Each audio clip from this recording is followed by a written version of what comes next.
when it was a bunch of no's, and there were even sessions where, Double A would let me play my own beats, and the artists would be like, eh.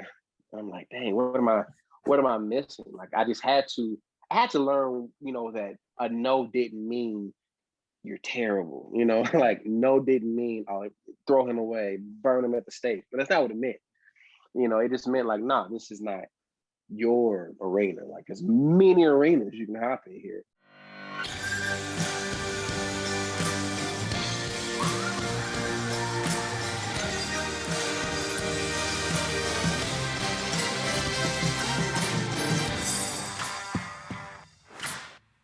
All right, welcome to The Path Distilled. I'm your host, Kevin Harris. My co-host is Lauren Tashman. Hi, everybody. Welcome to the show. And we're excited today. We have AB Eastwood. He's a producer, a rising star in the Nashville and national hip hop scene. And we're so excited to talk to you today. Welcome to the show. Thank you for having me, guys. How you doing? Doing well. So I guess we can start like we always do. Tell us a little bit about what you've been up to lately. And then once you do that, we'll go back and kind of hear the beginning of your story and kind of take the listeners through your path. Okay, cool. Lately, I'm working with this guy. He's in LA. His name is Bobby Gons. Bobby Gonzalez. A really dope story. He was serving a life sentence at 16. And life sentence at 16 out in LA. He served 16 years. And then Common, who was doing a lot of work for the 13th Amendment, the documentary, him and John Legend was doing a lot of work in prisons. He came to that prison, met Bobby. Bobby rapped for Common. Common really liked it. Common performed that night for the inmates and brought Bobby on stage. They killed it. The next morning, Common calls the governor of California, asks him to look at Bobby's case. And like a couple months later, Bobby's out. And so when he got out, Common started helping him really like get his music thing together. Coldplay got involved, and he had opened up for Coldplay at his show, and they've been helping him. And then Ron Gilmore also got involved. Ron Gilmore brought me and Case in to help out too. And so this has been August, last year we went out there. Coldplay had got him Henson Studios, Jim Henson Studios in LA, which was really cool. And they brought us out. We had a whole week just to work. And then we went back out there in November for a week and got a nice Airbnb out in like a canyon. It was very random, but we just locked in. And I think these last couple of weeks, we're getting ready to shoot some videos. We're going to go back out to LA, shoot some videos. And it's kind of tighten up then because we're about to start releasing here soon. That's been the biggest thing I've been up to here lately. Wow. Fascinating. Quite the incredible story. So I guess now we should go back to the beginning. So how did this path begin? Where did you first get involved in music and producing? So in music, I was in fourth grade, about to go to middle school. The middle school I wanted to go to was an arts magnet, and we had to audition to get in. I initially wanted to play drums because drumline was still pretty hot at the time, and I just knew I was going to be a drummer. Failed that drum portion of that test miserably. I don't have rhythm like I thought. It's okay. It's not a big issue. But the night before, I was watching this movie called Trumpet of the Swan. And Trumpet of the Swan is a movie about this swan that he was a mute and couldn't speak, and he used a trumpet to talk to people. But he was like playing all this jazz and stuff. And I was like, this is pretty cool. And there was an option to put an extra instrument that you might be interested in playing. And I was like, well, I might as well. I just saw the movie about the trumpet. I put it on there. Failed the drum portion. Then he was like, well, I see you put trumpet. You want to try it out? I made a noise on it. He was like, oh, yeah, I think you might be a natural for it. And so, I got in and I played trumpet, and trumpet became my love. And from fifth grade to my senior year in high school, I was just a trumpet player. I got sent to the White House by the Recording Academy. Wow. Because of my skills. I got to meet the First Lady, Mick Jagger, B.B. King, a bunch of people. It was a very, very cool trip. I did a lot of work on trumpet, man. Like I thought my life was going to be a trumpet player. Wow. I graduated from high school, went to Tennessee State, and realized, the opportunities for trumpet in Nashville aren't that plentiful. And so I had picked up keys in the piano in eighth grade, but my teacher had passed, and I had started just learning things on YouTube, but never really taking it serious. But then when I got to college, I just really wasn't, I just couldn't find a trumpet path. I just started really working on my keys.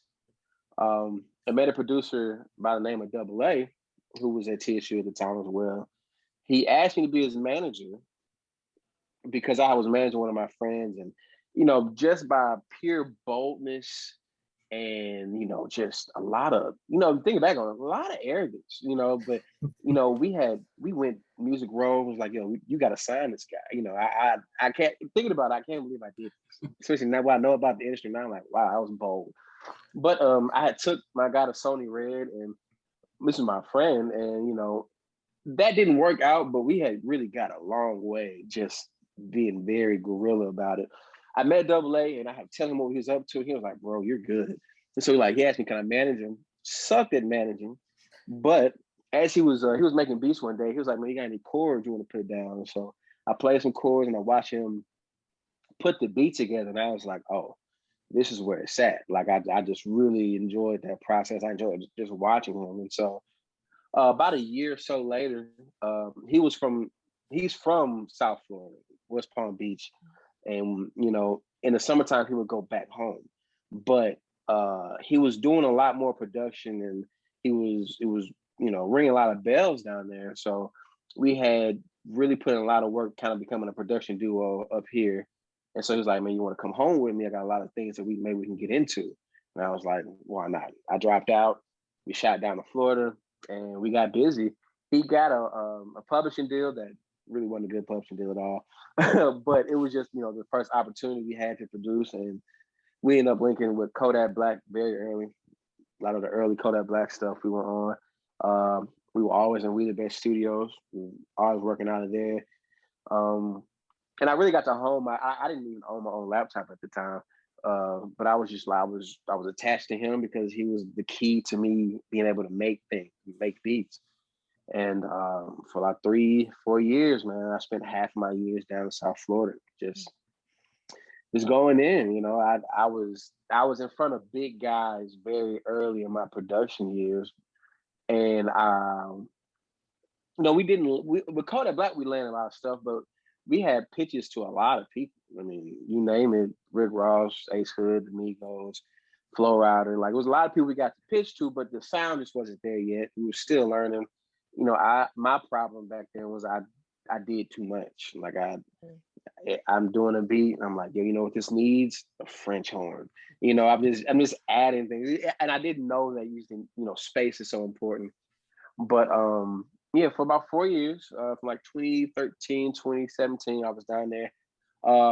Me and my partner Double A, we ended up just kind of going our separate ways, just because we were doing heavy trap stuff, which is fine. I love it, but I just I had an appetite for more. I just wanted to expand, and the calls that we were getting at that time were just for trap stuff, and Double A is a genius at that, and I can do it, but not to the extent that he has. And so I was like, yo, you got it. You know what I mean? Like, they calling your number, go. And it didn't go over well then, just because I didn't know how to communicate that it wasn't me trying to leave the team. It was just me like, yo, I see the sky right now, man. I'm trying to test the limits. Mm-hmm. So I left and came back home and started investing with my friends, Brian Taylor. We've been knowing each other since 5th grade. At the time that I was in Florida, learning how to produce, he was in a boy band group, and they were traveling around the world and stuff. But he had desires to really be his own artist too. And so when we would see each other, when we were both in town, he would play me these songs that he had been working on. That's just him. And I'm like, bro, you're good. You're really good. And I play him my beats, and he's like, yo, you're good. And so it got to the point where, I was excited that he was, getting this cool cultured experience around the world. They sung the national anthem in Hawaii for some game. They performed in South America. They were going crazy. But I was just like, man, I'm glad that's working. But when it stops, call me. you know, like with it, because you know, I didn't want to wish bad on, but I was like, yo, I know that we can make magic.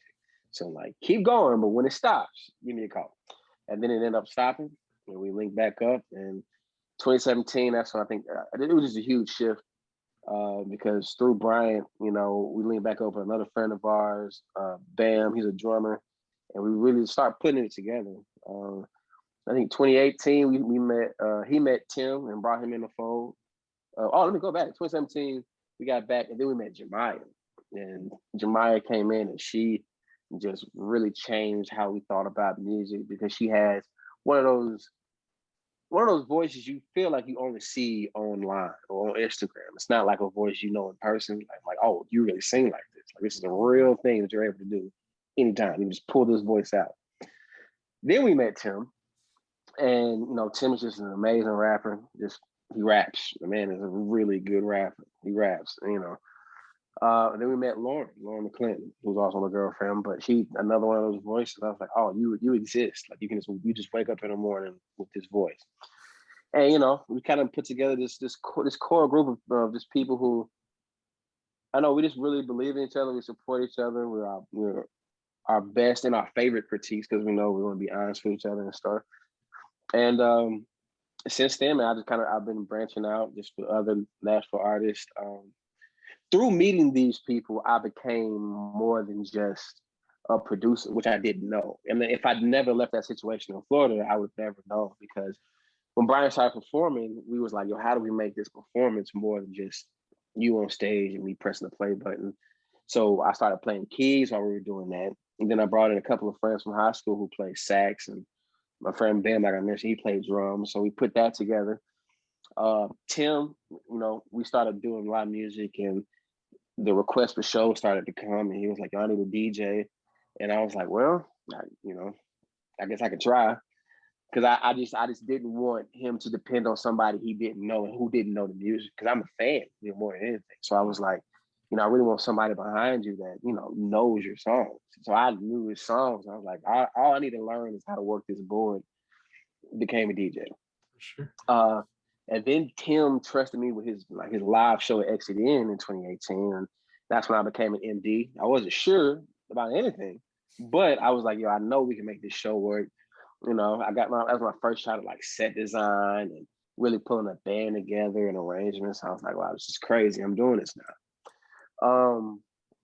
And then, you know, he allowed me, actually all of them allowed me to executive produce their projects, which was a whole nother title, which I love doing because it's just, you know, if I just want to make good music. So I'm not like a selfish producer where like everything's got to be me. I'm like, nah, man, I'm recruiting other producers, bringing other people in. I'm like, yo, I think you got the texture we're looking for. I don't know, man. It's just a lot of cool experimenting through like them trusting me. I got to really find a lot of avenues I didn't know was possible. Sure. And so here we are in 2021. And you know, I'm doing a lot of things. Sure. I stay pretty busy just because I just enjoy making good music. I enjoy playing good music. It's really all that matters to me. You know, I'm not really one for politics, and you know, I know the business can be pretty sucky, you know, but like making good music it beats all of that. For sure. And so I think that covered everything, man. Sure. And so I'm going to come back to 2021. I do want to go back to a couple of points you mentioned. I actually have two questions to start off. So was it fourth grade that you visited the White House, or was that a little bit later? Oh, no, that was my senior year. Oh, that's right. Okay. So during the senior year, do you think that experience changed your path at all? Just meeting Mick Jagger and all the others you mentioned? Oh, absolutely. Because I love all types of music, and I always have. And at that time, all I was playing was jazz. I was a jazz trumpet player, you know. And to see how all these other legendary names, like they respect the craft of jazz, and not just because it was jazz, because they know what it takes to be good at it. And like I was called into this space because the Recording Academy and there was a couple other people involved. They just saw my talent and was like, "You're good." I remember Michelle Obama. She spoke to us for about 30 minutes. And one, she complimented my suit. I'll never forget that. It was great. But also, she was like, don't ever forget that you all are here because you're some of the best of the best. That's why you're here. And I was like, well, I've never, I've always like strived to be great, but it's just different. Like you're sitting in the White House with the first lady, with all these legends, and like they're telling you, oh yeah, you're some of the best in the country. And I'm like, okay, my confidence should never go below this point, Sure. So that put my confidence at a not untouchable, but just a unmovable level. Like, I have this always that, you know how to put in work, and that work is rewarded, in big ways. One, if I focus in. For sure. And so that you mentioned also that when you are working with the trap style music, that you were kind of getting pitches, but it wasn't going well. How did that impact your mindset? And was there were you taking note at that time that there were adjustments that you needed to do to maintain that momentum? Oh yeah. I mean, for me, I had to find out what I was good at. Like I saw Double A and I was like, you're really good at this. Like I can't take this away from you. Like they call you for this, you're able to provide exactly what they need. And so I know when it was a bunch of no's, and there were even sessions where, Double A would let me play my own beats, and the artists would be like, I'm like, dang, what am I missing? Like I had to learn, that a no didn't mean you're terrible, like no didn't mean, oh, throw him away, burn him at the stake. But that's not what it meant. It just meant like, nah, this is not your arena. Like there's many arenas you can hop in here. This wasn't yours. And so, I was down about it for a while, but then after I got to come home, and I'm like, oh, okay. There's other people who receive the things that I do. Like, I'm a smoother producer. I don't, I can do some hype stuff and some pretty cool turn stuff, but I'm also really smooth. Like I enjoy R&B, I enjoy smooth rap, I enjoy like house, and so it just, exposure leads to expansion. Like the more artists you expose yourself to, and the more you travel, the more you just put yourself in other places, the more you're like, oh, okay, I know where I fit in here. But also collaborative efforts. I learned that too, because when I didn't know, it was cool to be able to, get to know other producers, and they're like, oh, bro, yeah, this is fine. Like this, they just give me hints and tips, like just tighten this up and do that. I'm like, okay. But the no's and the rough sessions just taught me that it's more than just that. Like if you keep getting a no here, just try another door. Like don't stop. Just try another way. Sure. And so you're back in Nashville. I'm going back to the timeline. So you're back in Nashville. You're getting more accolades. You're getting the other producers that are kind of telling you tweak this here or there. Take us mentioned. You talked about when Tim's career started, your career and Tim's career started kind of taking off simultaneously. Can you talk a little bit about that moment and like what it was like getting that first set design and the momentum that you're building at that time? So our manager now, his name is Eric Holt. Eric Holt is Bam, our drummer friend, his uncle. And I've been knowing Brandon since fifth grade, like Brian. I've known who his uncle was for a long time. He's the co-owner of Love Noise. They book all the the urban acts here. So I'm like, when me and Brian started, we knew we needed to get in touch with him. We knew we needed him to believe at some point because we wanted to get booked. And me and Brian had dropped Juice at the time, his first EP, and Eric was like, "It's cool, it's all right." And I was like, I thought this was God's gift, but okay, it's not that yet. So when Tim came around, we did Life Away from Home, and that was the first executive produced project I did, and he was impressed, and that's when he got involved. He was like, "Yo, y'all want to do a show at Exit In?" And I was like, "Yo, absolutely." And I think it got to a point where me and Tim became blind trust. Don't know what just happened. Yeah, Tim blind trust at this point.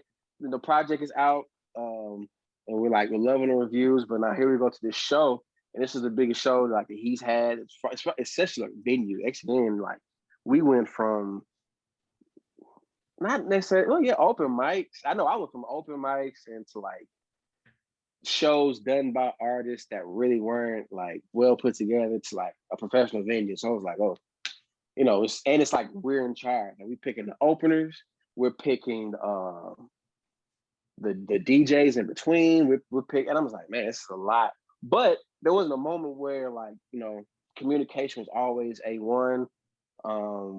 And he was like, yo, I'm not sure exactly what I want, but like you put this together, you keep going. And just having somebody that trusts you, it hypes you up, it builds up my confidence. I'm like, okay, I'm not stupid, and I say it all the time, like I don't like feeling like I'm crazy, you know what I mean? So when I have a lot of really good ideas, I'm just like, yo, man, I hope like these are good ideas, because sometimes I hit jackpot a lot with my ideas. Like sometimes I can get on a roll real fast, and sometimes it may be too much, But for this one, it was like, nah, man.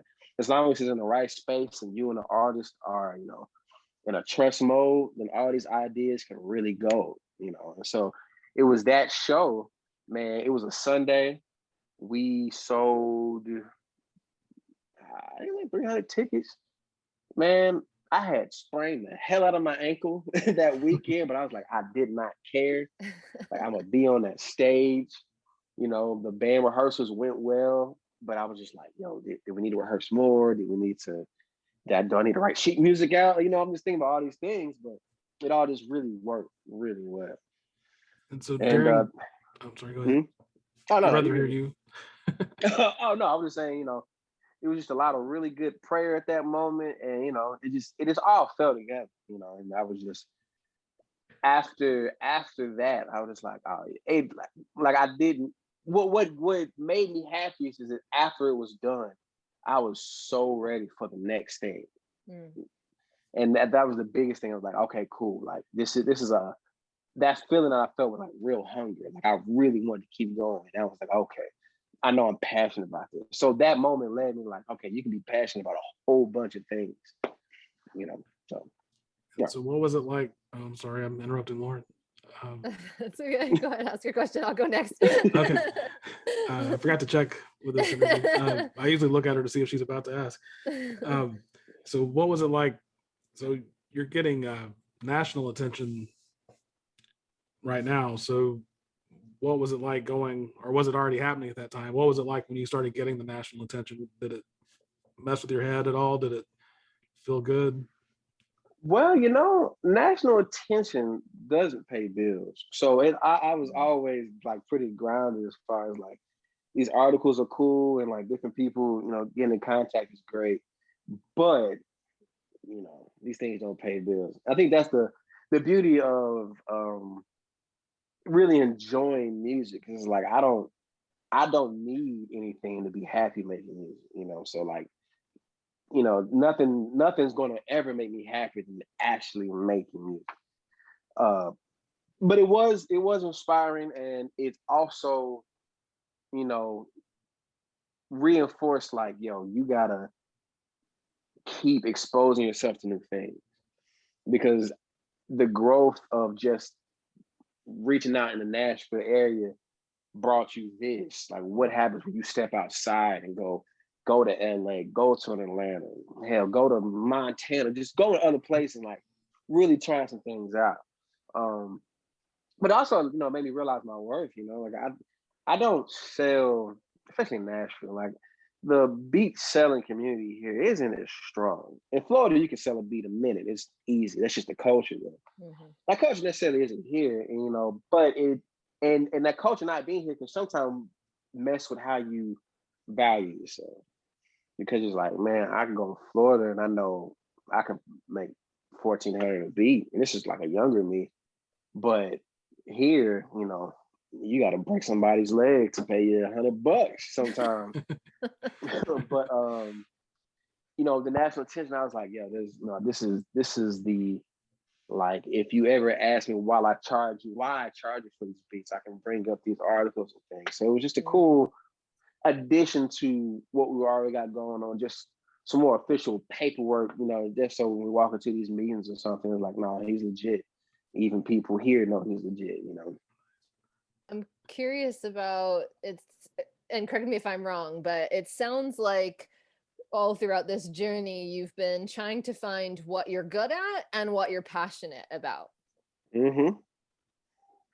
So it was a sermon at my church, and it's wild because that movie did the same thing to me. Like I remember when it came out, people were just like, "Oh, it's a great movie," and I was like, "I think it is a great movie," But I was wondering, like, why it was such a great movie. But it touched on this sermon that had really stuck with me. It's the difference between purpose and passion. Mm-hmm. Like music, and I could be wrong. I think it's different for everybody. But for me, music can never be my purpose. I think a purpose is it's something else. A passion is something that you love to do. Music is my passion, and my purpose is helping people. I just enjoy helping people, regardless of what it is. And so, my early years, I was placing music as my purpose, and I wasn't getting anywhere. I wasn't happy because you can't. I mean, I don't know. You just can't. You can't help music. You can't. Music is not a real thing. People are.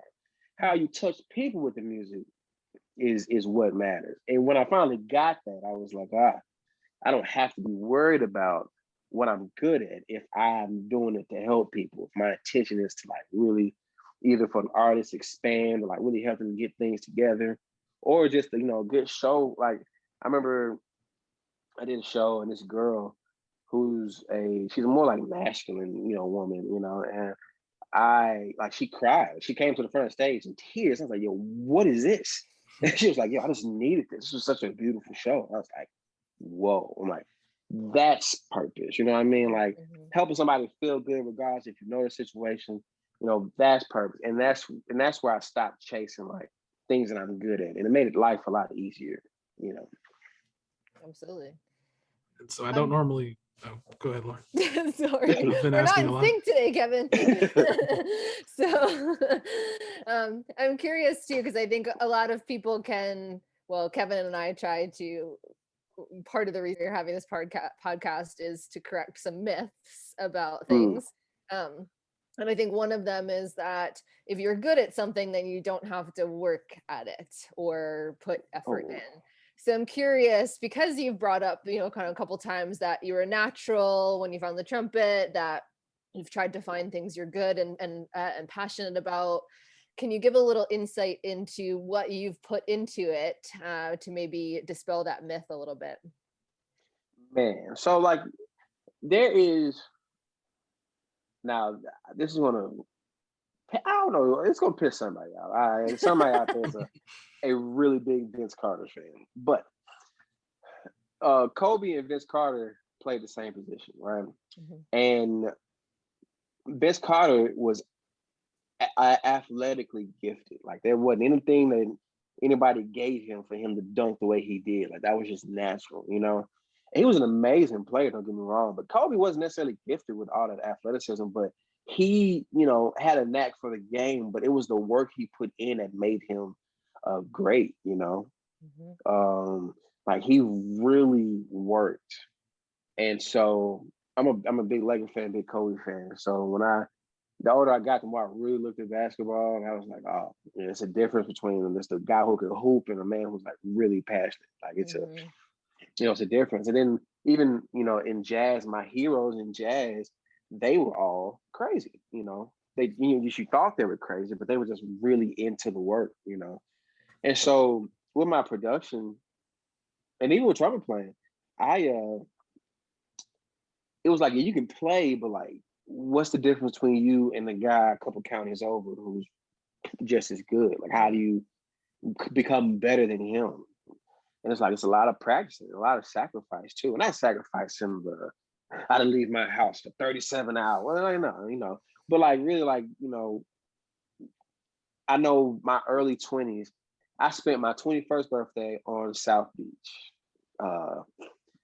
And like the next day we were back in the studio, A lot of my early 20s, man, I was just in the studio, I was working. Nobody heard a beat from me from my first 2 years because I was like, I really want my first impression to be an awesome impression. And it's a want that you have to get better, and then it's the work you have to do. because natural talent is great, but you know, even that can be refined. You know, I think about Dragon Ball Z, and even Goku. People can't fly, you know, but even people who can fly had to get better at it. You know, there's no escaping the refinement of what you do. And I think it's scary when people think that, yeah, I got this gift, I'm gonna be a millionaire. Like, no, man, it's just so much more to the game. And so just really, I think being a student helps a lot. Like really, even if it's just one artist or one producer or one whatever you do, just one person that you really admire, just looking at their story is more likely going to tell you that they worked a lot, that they're really putting hours, you know, and that those hours aren't a restrictive thing. They aren't uh, it's not labor, because you really, when I rehearse, I love it, you know, just because I'm like, yo, I'm playing music or I'm making things that I love, and I'm doing it and I'm getting better at it. You know, it's not, I think the practice seems such a like a heavy load for people. I'm like, nah, it's not what it is. That means I don't think that you don't love it like you say you do if you think that putting in the work is, you know, trash, you know, because I know a lot of people who don't like rehearsing. Or even athletes, man. I know athletes who are like, yeah, I don't ever hit the gym. I'm like, really? Like, it's interesting. Granted, I know a couple people who are like in the league and like they don't work out. I'm like, that's cool, man. But if you worked out, you'd be unstoppable. You're like, yeah, you know, it's just it depends on what you want. I want people to be great, but not everybody really wants to be that great. So, you know, just enjoying the work and realizing that it's more than just where you are. For sure. And so you ended up with music in the Super Bowl commercial. Yeah, man. And so was that a goal, or how did that come about? Man, that's why I'm a very spiritual man, because I'm a very spiritual man. I realize why God doesn't say much, because, you know, if we really got to tell God what we wanted, we would take ourselves out of so much. Like we would not live the life or get the opportunities or get the moments that we're like, oh my God. Because, you know, especially last year with the pandemic, man, I was on a tear, and I thought that, you know, I was doing enough, especially with the Bobby situation coming. Me and Ryan Gilmore had just really started linking in heavy. Man, I felt good. I was like, oh, this is it. And then, you know, we had it started with the ACC Football Network theme song. Me, Brian, and Tim worked on that, and we had made 4 versions of that, and one of them landed for that theme song. We was like, oh, that's great. And then months later, a representative from Frito-Lay was like, yo, I'm listening to this. We want to use it. And I was like, no way. Like, no way. Because it was funny because like a couple of days before, I was like, hey, I cannot wait for the new Doritos commercial. Because the Doritos commercials are always wild, always funny. I was like, that'd be pretty cool. Especially because I got more involved in sync, and I was like, somebody was on their couch and they made this, and now it's on TV. And I was like, that would be pretty cool. But never thought it was a possibility. Never. And then it just happened. And it happened fast. Like, it wasn't no time wasted. It was like, we think we're going to use it. We're going to use it. Here's the paperwork, TV. And I was like, damn, okay. You know, it was cool, man. But it also told me, like, yo, don't, even mentally, don't box yourself in at all. Like, even the most open-minded person, like, you have to really leave it all open, because you just never know where it's going to come from. You know, that's the biggest thing in my life right now. And if I wrote a script about my life, I promise you that wouldn't have been in there. You know, you just gotta really be open. Well, if someone reached out to you to see about making beats or producing their songs, who would be a dream person to do that for you? It's a long list, man. So Adam Levine or all Maroon 5 would be really cool. I think Maroon 5 is like, as far as bands, it's like top 5. They haven't missed in years, you know. Isaiah Rashad is one of my favorite rappers. Schoolboy Q, Charlie Puth, he's a freak of nature. If Stevie Nicks is still, making music, I would love. Yep. You're You know what I mentioning a mean? lot Like, of good ones, but you just hit it. Yeah, that would be amazing. I love Stevie Nicks, but I would love to hear her. I got an idea for artists that are been established, been doing their thing. I was like, yo, but you've never tried. Like, imagine Stevie Nicks, me and Kate Renata making a song for Stevie Nicks. That'd be crazy. I think that would really work.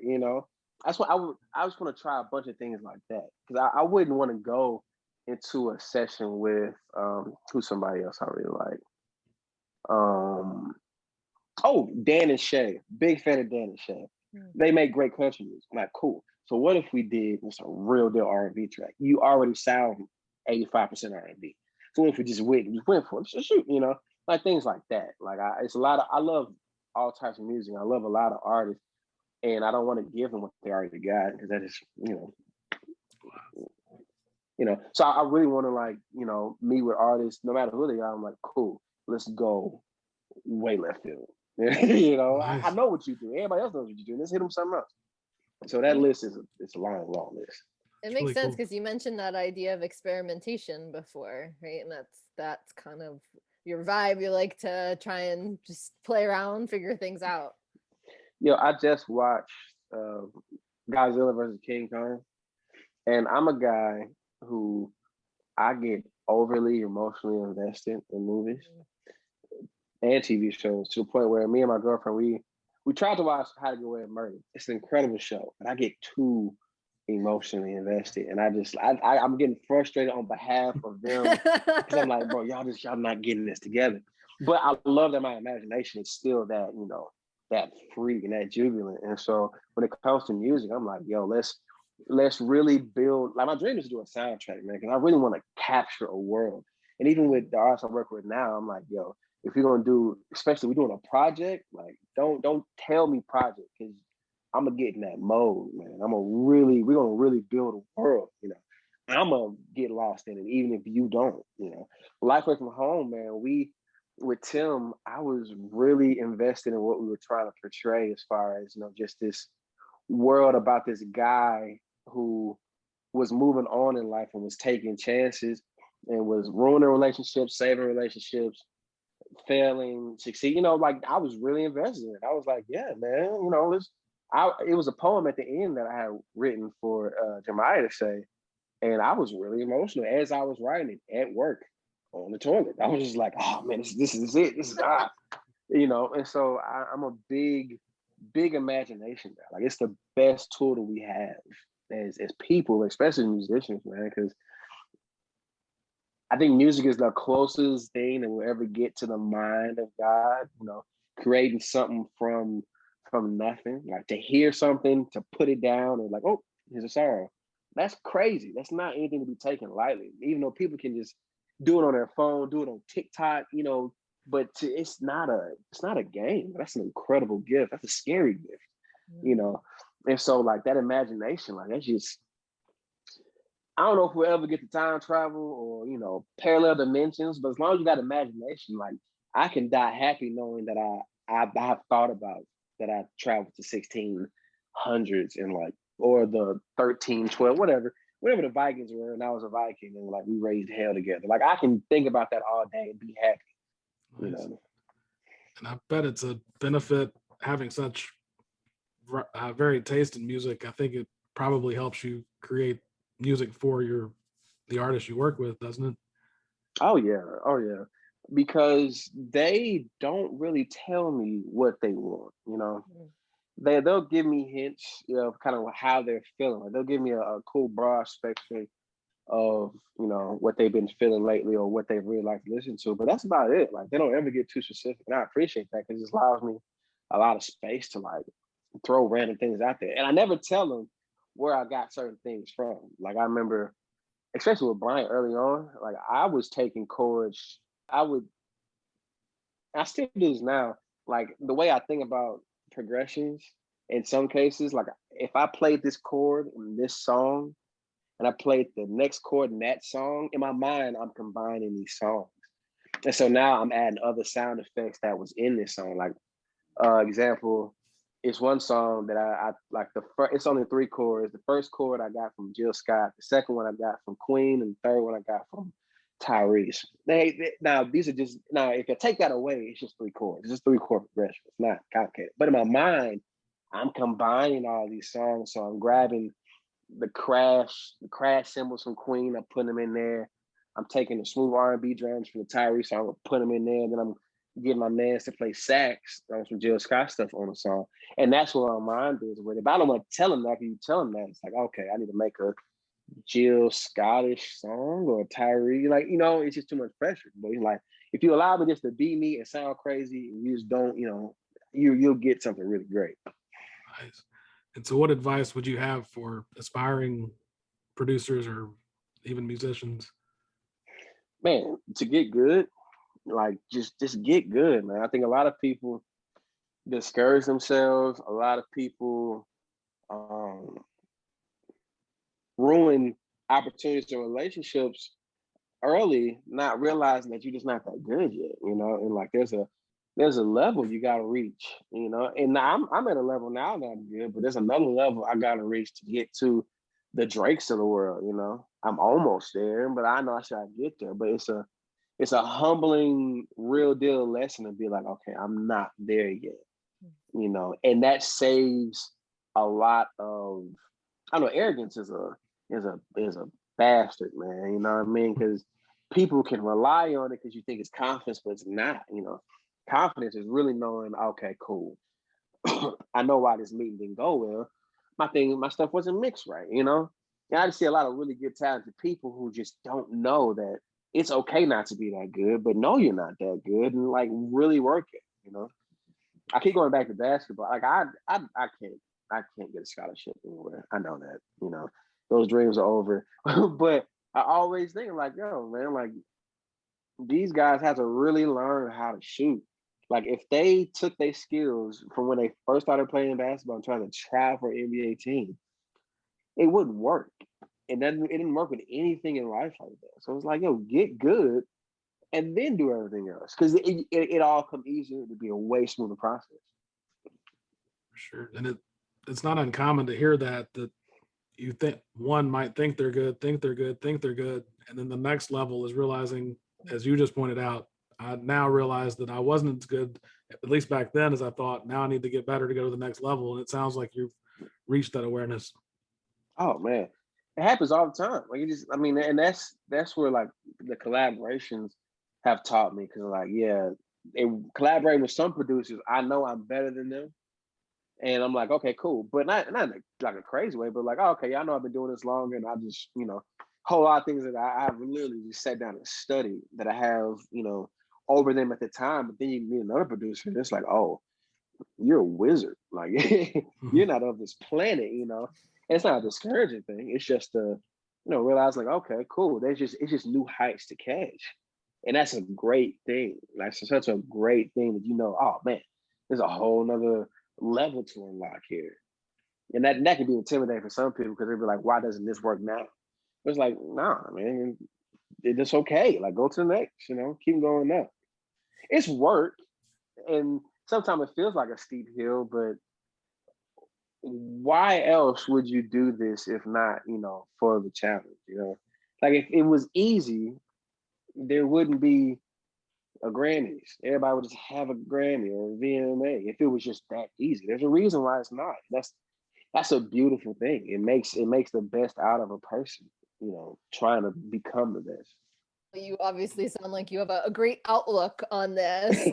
Are there times where you lose sight of this outlook? Oh God, yes. What? What's that right like? now, I'm currently I work for the state right now for the Department of Transportation. I'm a bridge repair engineer. I have asthma, and so I always know like I got to keep my medicine up to date and stuff. And like insurance is a beautiful thing. And so I've had this job for 4 years, and amazing things have happened with music in these last 4 years. Like things I never thought would ever happen. But I've still maintained this job, and sometimes working this job, even though it's cool and this is the most lax job I could ever have. Like these guys understand. Well, they don't understand, but they understand that I'm really passionate about music. Like if I need to take off, it's no problem. If I need to leave early, it's no problem. If, like, I'm gonna miss a couple of days, they work with me.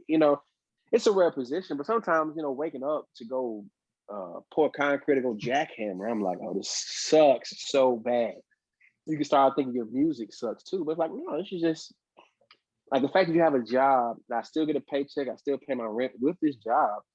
I have insurance through this job. It's just a blessing in disguise. The fact that I can still be just as free, and it brings me discipline because I gotta wake up and go to work.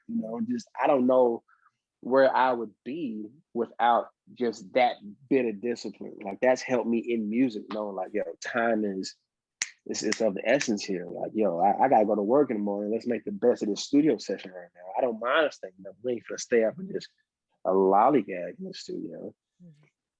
But it's times definitely early in the mornings. I'm not a morning person. So early in the mornings, man, my emotions get crazy and I get sad so fast. But you just keep pushing.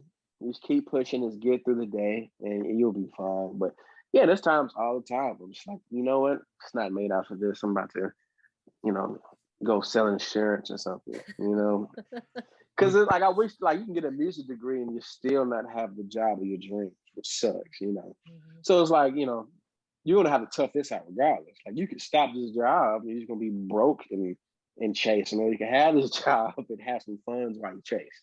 For sure. Yeah, it's and the contrast, I had not exactly the same experience, but on the other project that I was working on, I went like from 1 week, I was in the middle of summer at a music festival with backstage access and VIP access. And then the next week I was sitting in an office and I couldn't help but think when I was back in the office that I wish I was back in the festival, And I'm sure you feel the same way with your experiences you're having. Man, I enjoy the outside. It's great, I don't enjoy, I don't know if you ever poured concrete. If you haven't, that's good for you. You know what I mean? It's a very dirty thing, it's very tedious, and like I can catch myself sometimes. It's like I've never wanted to be good at pouring concrete. I've never wanted to be good at working a bulldozer or track hoe. I never wanted to be good at jackhammering. And sometimes, like at work, I'm doing a really good job, and I'm like, am I losing myself by being a really good construction worker? It's like, no, it's okay. You know what I mean? It's just a cool part of life, just a skill that you have. When music starts paying the bills, you're gonna miss doing it. That's how I really think. Like, it's gonna be one day I wake up and wish I could hop in a bulldozer and tear down stuff.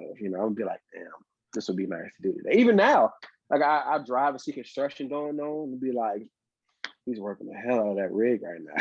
Like this is great. It's just cool. It's just cool to be coached in that way. But it's definitely times where I think it's just yin and yang. It keeps you balanced, knowing or thinking about things that you'd rather do, but the fact that you're still at the job pushing through, that's just a statement to, your what's the word? It's a good word too. Persevere. There it is, perseverance. Yeah. It's a really good, picture of your perseverance, that even though you feel these ways, it can feel real low, that you still finish this other job. It's a beautiful thing. Like, that's a really beautiful thing. I think we're better people because even though you know what you want, that you don't lack at another place because you're not where you want to be. Sure. And our first episode guest, Kevin Rapillo, he tells a story of they were promoting their single and it hit #1 at the same time. He was still working his day job. And so he's working at a hotel in Nashville, checking somebody in. They look at the television, their video's on #1. They look at him and he said, yeah, that's me. And so, man, Brian got signed to Prescription and he was working at a restaurant. Street Symphony, a guy who's from here, he was working at Sprint when he got Grammy nominated. My girlfriend has won a Grammy. She's a nanny. You know what I mean? It's like it's the reality of music isn't what we would, we think it is, or what it's glamorized to be.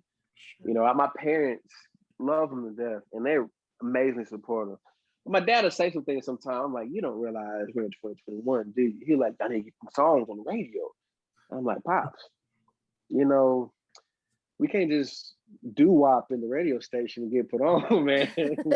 This is a whole different ball game. You gotta pay to play here, you know.